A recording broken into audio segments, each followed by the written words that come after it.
What's the first step in wisdom? The first step in acquiring great wisdom. Humility. Humility. And what does that mean practically regarding wisdom? Silence. Silence. My God, you're going to stay around for one? Beautiful response. Yeah, humility that says, I ain't got it. Yeah, I don't know. I don't know. Mm-hmm. Silence. Yeah. And maybe wisdom will come. So we'll pray. Come, O wisdom of the heart.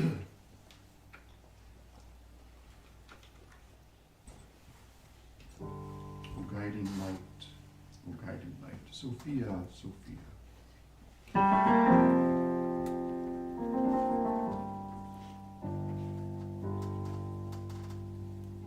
Come, O wisdom of the heart.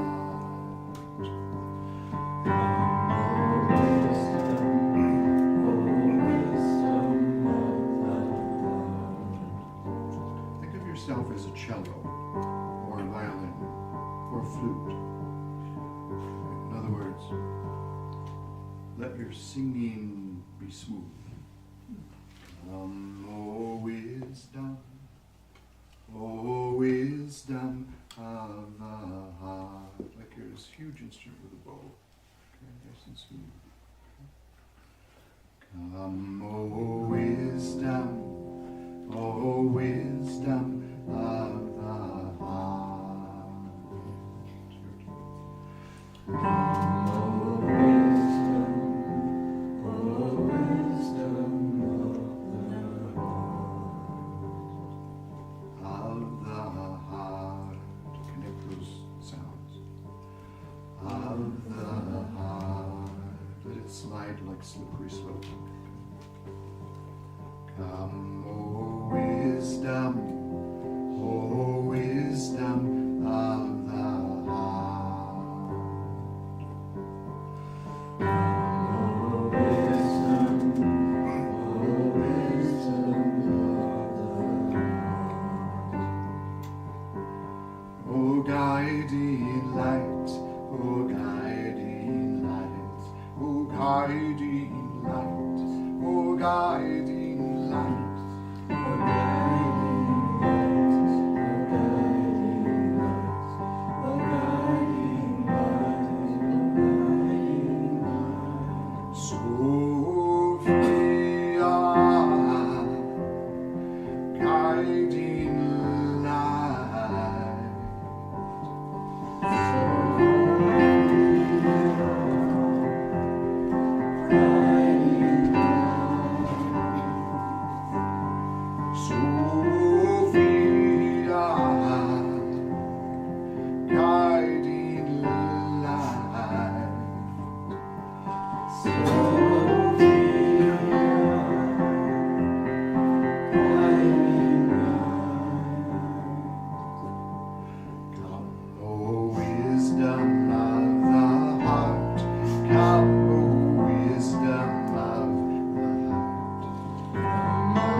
when you were little, a child, did somebody wake you in the morning, call you, and say it was time to get up?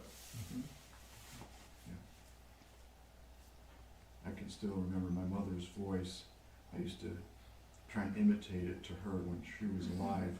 She would get so annoyed. She'd say, "Did I really sound like that?" I said, "Yeah, you did."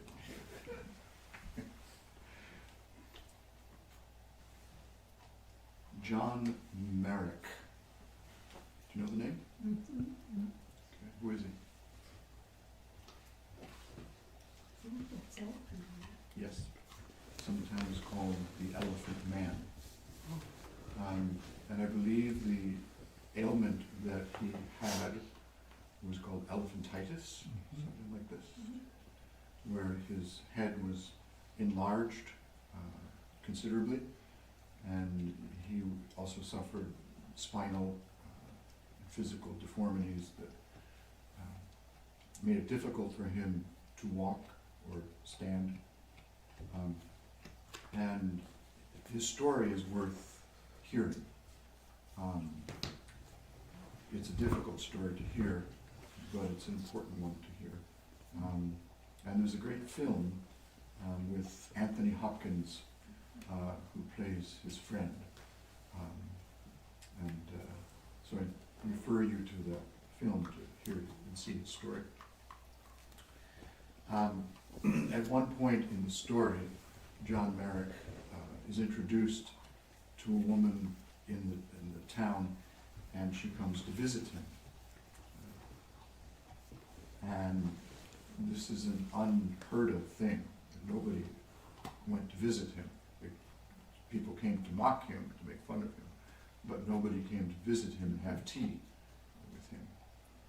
And so this particular occasion, he's dressed in his finest clothes, and in walks this woman into the parlor, and he sits down, and he says to her, does anybody remember? No? "I am delighted to make your acquaintance." I am delighted to make your acquaintance.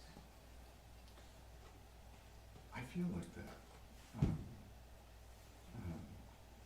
Sitting here with you all, I am delighted to make your acquaintance,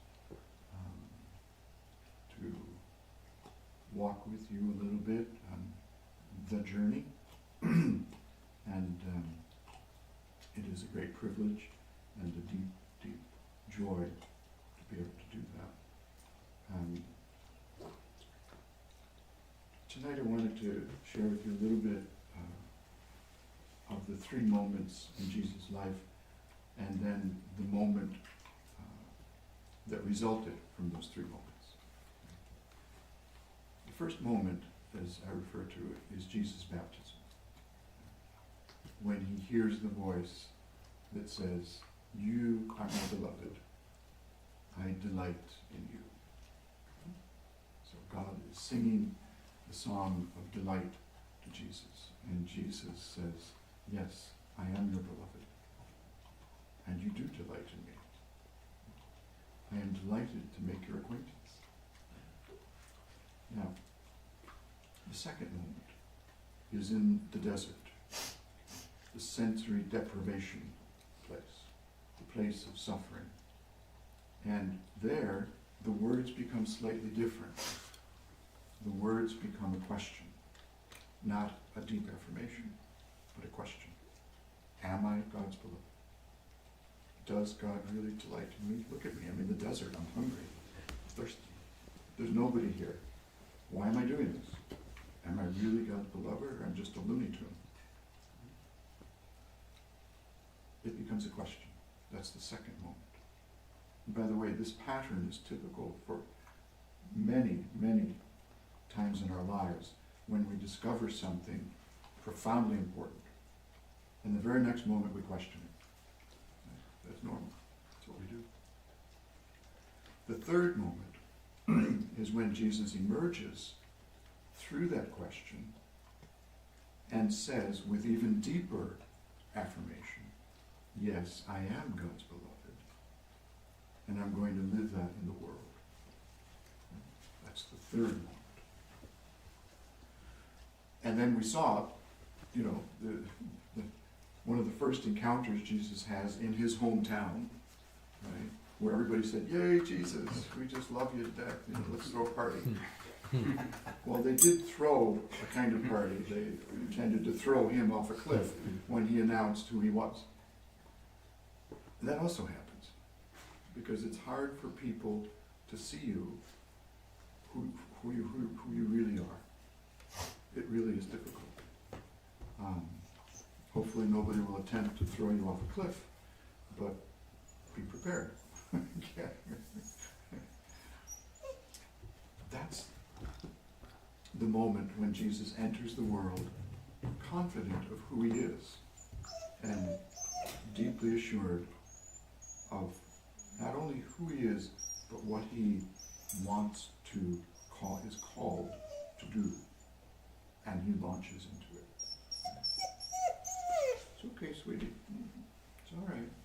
It's okay. Settle down.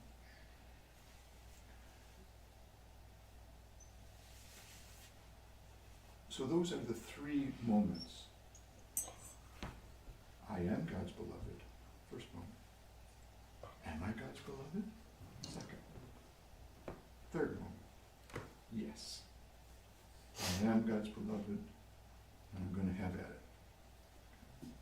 Now, the next moment, and by that I mean, after Jesus' death and resurrection, something happened, because something is always happening. This next moment, I'm going to read it to you, and it's the story of a ragtag bunch of people who were followers of Jesus and were listening to his voice even after he died, especially after he died, and created something wondrous.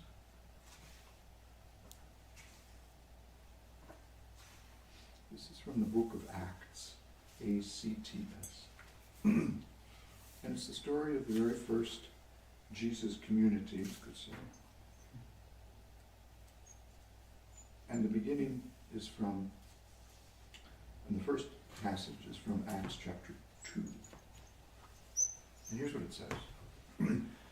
Those who followed Jesus devoted themselves to the teaching and communal life. They devoted themselves to the breaking of bread and the prayers. A great reverence came over them, for many wonders were done. Those who followed Jesus lived together, and they shared all things in common. Now, if you ever want to get in trouble in a church, read that passage. And I say that with all great love for people in churches. But whenever I visit churches and I share this passage, and I ask people to consider the possibility of meeting together more than once a week, more than twice a week, of even sharing space together. In other words, living together. It provokes an interesting conversation, to say the least. Not to mention sharing all things in common. Be prepared to get thrown off a cliff. They, those who follow Jesus, lived together, shared all things in common, and they would sell their property and goods, and sharing the proceeds with each other as each had need. They continued to meet in the temple. In other words, they did not reject official religious life. Okay, they did not reject it. They had 1 foot in the temple and 1 foot in the forest, so to speak. They broke bread together daily in their homes with joyful and serene hearts. They took their meals in common, praising God and delighting the people. And day by day, their numbers grew.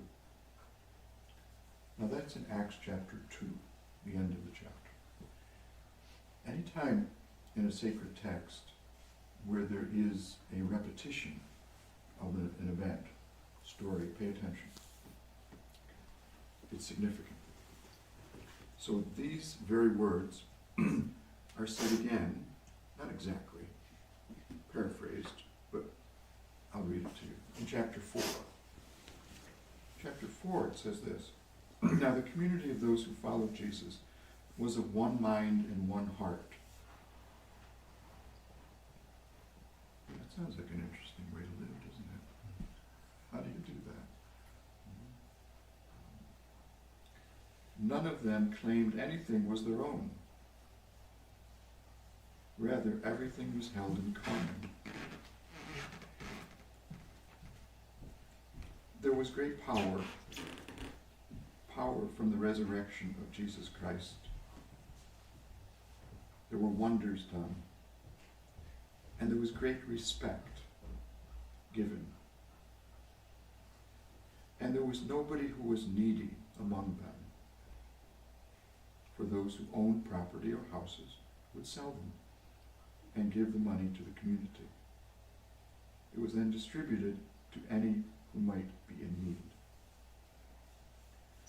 So essentially the same description is given again, a few things added. I want to suggest to you that that's the fourth moment.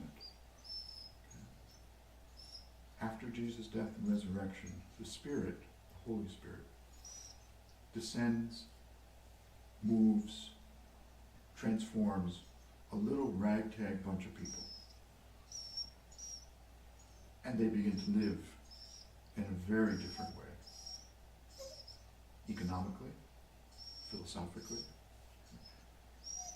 culinarily. Okay. Is that a word, culinarily? What is that? Yeah, why not? It is, in a way, a dream come true for them, especially for those who were needy. Right? So consider, that's the fourth moment of Jesus saying, you are God's beloved, and God delights in you. So live that. Don't just think about it. Don't just read it. But live it. And that's what resulted. I'll stop there. Any thoughts?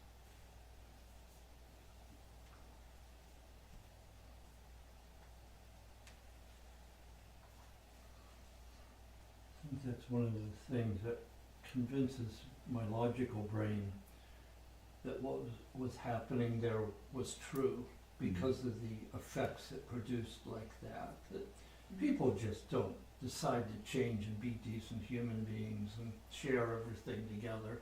There had to have been some incredible experience and presence or something, and so it's an anchor in my faith.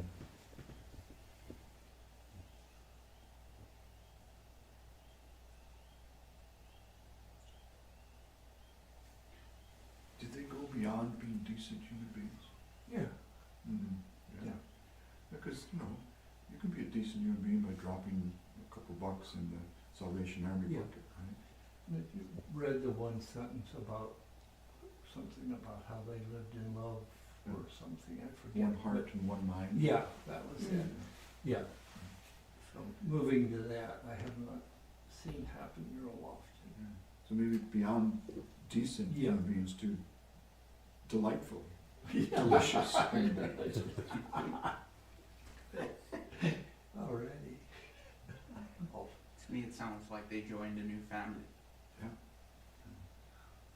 They really did. And there were reports of these first followers of Jesus, sometimes complimentary, from general society, sometimes derogatory. But the reports essentially said, one particular one actually says this, my, how those Christians love each other. It was astonishing. Well, I think it could be some sort of like that idea, like family of choice. you know, like family or choice. Not that you don't extend to that, you know, the wider community, but it makes me think of that. Choice was definitely involved.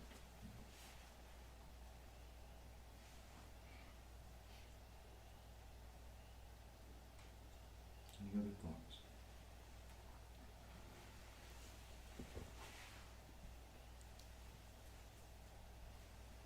I think it speaks to the grace that they must have shown each other, living with, you know, people that aren't your family, being in a new situation, or just living in a larger group can be difficult and challenging sometimes. And if their intention is to love each other, then the grace that they have to show must be great.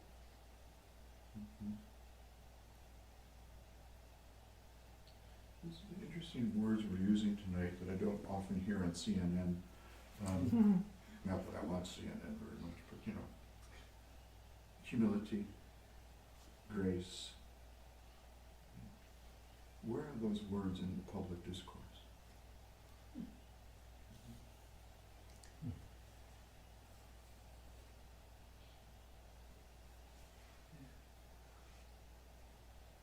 Any other thoughts?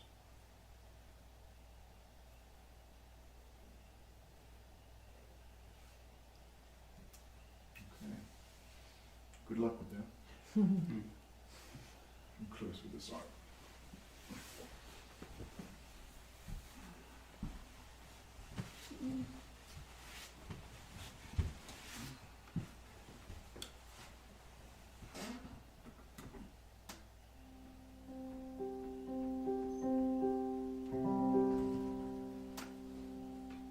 So at the heart of all four moments is what I would call a surrender of the heart. And a deep trust.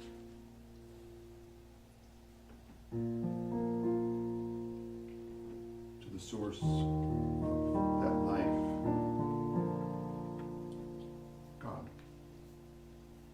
Wish we had another word for God. Anybody have another word for God? God wouldn't mind, it's okay, you can say it. Father. Father, Abba,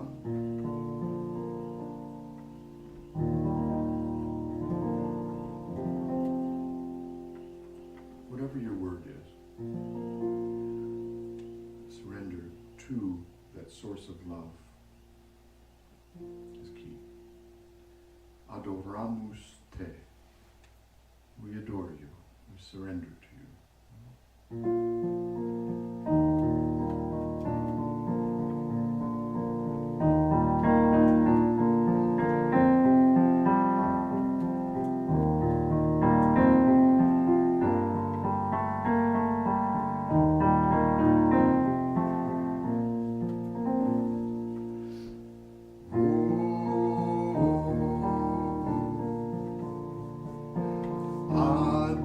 Adoramus te.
close of this day, we give you thanks for this day, for your great love for each of us and everyone, everywhere.